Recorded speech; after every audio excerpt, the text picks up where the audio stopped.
Hi friends, నేను ఈ వీడియోలో రెడిస్ని మన విండోస్లో ఎలా ఇన్స్టాల్ చేసుకోవాలి ఎక్స్ప్లెయిన్ చేయబోతున్నాను. సో దీనికోసం మనం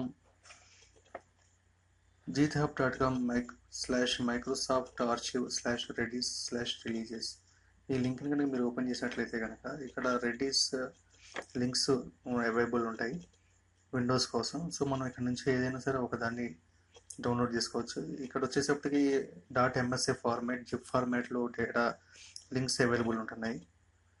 సో మనం దీని కనుక డౌన్లోడ్ చేసుకోవాల్సి ఉంటుంది. మీది కనుక ఆపరేటింగ్ సిస్టమ్ 64 బిట్ అయినట్లయితే కనుక ఈ లింక్ నుంచి మనం రెడిస్ని డౌన్లోడ్ చేసుకోవాల్సి ఉంటుంది. అలా కాకుండా మీ సిస్టమ్ కనుక 32 బిట్ ఆపరేటింగ్ సిస్టమ్ అయినట్లయితే కనుక ఇక్కడ ఇంకొక లింక్ ప్రొవైడ్ చేయడం జరుగుతుంది. ఇక్కడ చూసినట్లయితే కనుక రెడిస్ విండోస్ x86 అని కనిపిస్తుంది కదా. సో ఈ లింక్ నుంచి మనం 32 బిట్కి తగ్గ రెడిస్ని డౌన్లోడ్ చేసుకోవచ్చు.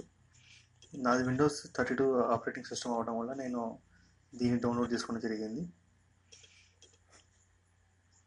డౌన్లోడ్ చేసిన తర్వాత మనకి జిప్ ఫార్మాట్లో సేవ్ అవుతుంది. దాన్ని ఎక్స్ట్రాక్ట్ చేసుకున్నట్లయితే కనుక మనకి ఈ ఫైల్స్ అన్ని కనిపిస్తూ ఉంటాయి. Redis benchmark, Redis check AOF, Redis check dump, Redis client, Redis server అని 5 ఫైల్స్ ఉంటాయి.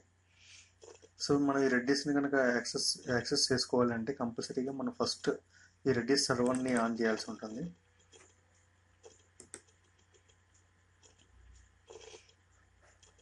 మీరు కనుక ఇక్కడ చూసిన the server is now ready to accept connections on port 637 అని కనిపిస్తుంది. అంటే రెడిస్ అనేది ఆన్ చేసి ఉంది. తర్వాత మనం ఈ రెడిస్ క్లయింట్ని ఓపెన్ చేసి మనం డేటాని సేవ్ చేసుకోవచ్చు. ఈ రెడిస్ అనేది డిఫాల్ట్గా 637 అనే పోర్ట్కి కనెక్ట్ అయి ఉంటుంది.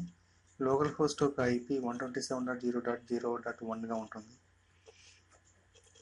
సో నేను ఇప్పుడు ఇక్కడ బేసిక్ కమాండ్స్ చూపిస్తాను. సో ఏదైనా ఒక డేటాని సేవ్ చేసుకోవడానికి సెట్ అనే కమాండ్ను వాడాల్సి ఉంటుంది. సెట్ స్పేస్ కీ వచ్చేసప్పటికి నేమ్ ఇస్తున్నాను, వాల్యూ రాహుల్, ఎంటర్ చేస్తున్నాను. ఓకే. ఇక్కడ కనుక మీరు చూసినట్లయితే సెట్ అనేది కమాండ్, నేమ్ అనేది కీ, రాహుల్ అనేది వాల్యూ.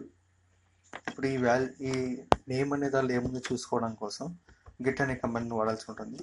గెట్ స్పేస్ కీ అంటే ఇక్కడ కీ అనేది నేమ్ అనమాట. సో నేమ్, సో రాహుల్ అని వస్తుంది. సో ఈ విధంగా మనం రెడిస్లో డేటాని స్టోర్ చేసుకోవచ్చు కీ వాల్యూ ఫార్మాట్లో. Thank you for watching this video.